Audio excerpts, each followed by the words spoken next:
Welcome back to Quick Take Charge. I'm Tim Stanovec in New York. Well, there's an elemental conflict in modern college sports. The NCAA is a multi-billion-dollar behemoth, yet the athletes responsible for all that revenue, they make nothing.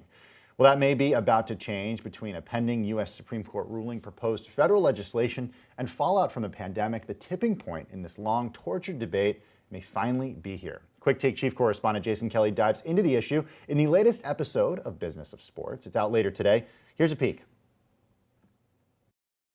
The money was so important for the universities. They were going to play football come hell or high water. It didn't really matter if the athletes got COVID. They were going to play. They'd always said, they're students first and, athletes second, and they're there for an education. So here you had a situation where most of the rest of the university, in many cases, was not even on campus. We reached out to the NCAA about the health risks posed to players, but they didn't respond.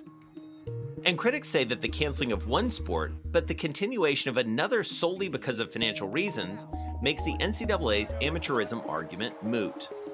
The mythology that D1 basketball and FBS football was just like another extracurricular activity, as if it were, rowing, or the newspaper, or the drama club. When in fact, these have become gigantic businesses that are completely independent of the educational mission of these schools. Well, Jason Kelly joins me now. Hey, Jason, thanks so much for being here. So I got to tell you, I went to college quite a while ago, and this was a big debate even when I was in college, despite the fact that I went to a school that didn't have any good sports. And I played sports there, so I can say that. Why is right now different, though? Like, what is happening right now that could change things? So a bunch of things that have really come together, Tim, and you're right. I mean, I'm older than you are, and this was a debate, back in the 80s and the 90s. And we really haven't talked about it at a federal level since the mid-'80s when the revenue changed around broadcast and all of that. What's changed now is there are a couple state laws and COVID. And so it's come to the fore. You've got federal legislators dealing with it, most notably led by Chris Murphy of Connecticut and Cory Booker of New Jersey. And then you have the Supreme Court taking up this case all over again. Arguments have been made. As you heard just then, we're waiting for a ruling later this summer. And it's hard to imagine a world where we get to the end of this year and something hasn't changed here. So athletes could get paid, or athletes may still not get paid. They are likely to get paid in some form or fashion. And this is what got really interesting.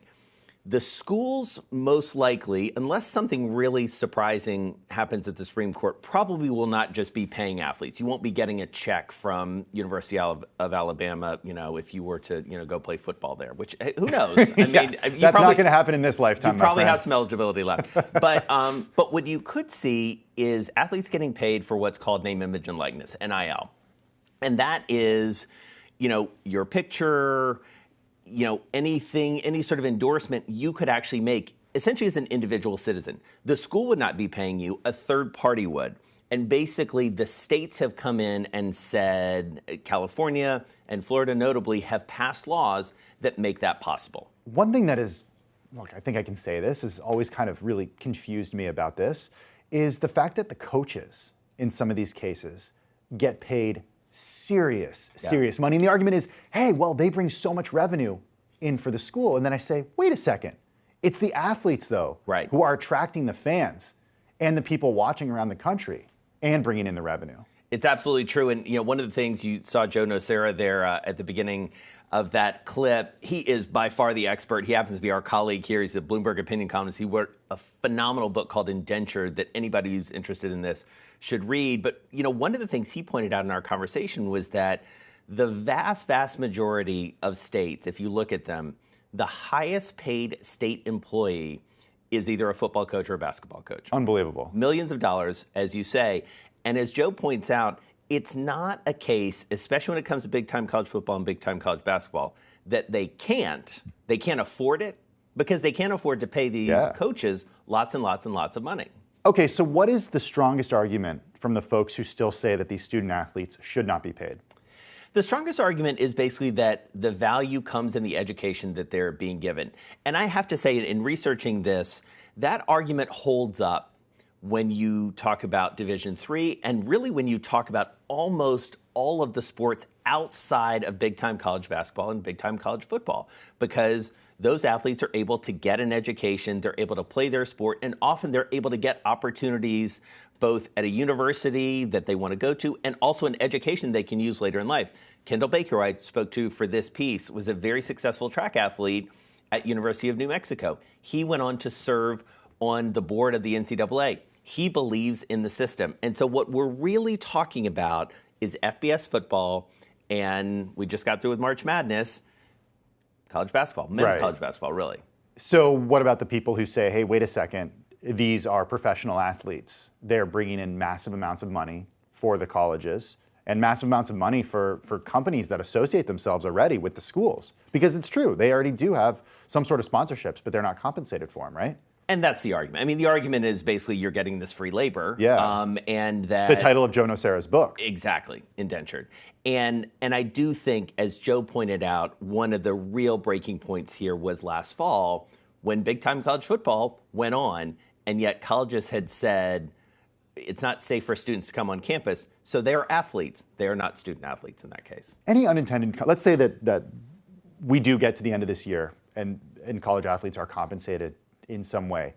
What are perhaps some unintended consequences that we could see here? Is there a chance that we see other sports removed from schools because they can't afford to actually have those sports? It's possible. I mean, you also could have situations where you have players on the same team who are getting compensated very differently by outside forces. There's a market argument for that, you know, some athletes are more marketable than others. I mean, one of the arguments that I've heard, and you heard a little bit of that in the clip, is this notion that if you or I in college wrote a best-selling book, there would be no problem for us to get paid for that. If we invented an app, there would be no problem for us to be paid for that, even if we were on scholarship from the university. And so the logic starts to break down at some point. Yeah, it really does. Well, Jason, this comes out later today. Yes. I look forward to watching it in full. Jason Kelly joins us now. Jason Kelly, thank you so much for taking the time. Really appreciate it. Always check out the latest episode of Quick Take's Business of Sports. It airs live right here tonight at 9 p.m. Eastern Time, and then tomorrow morning on Quick Take's YouTube channel.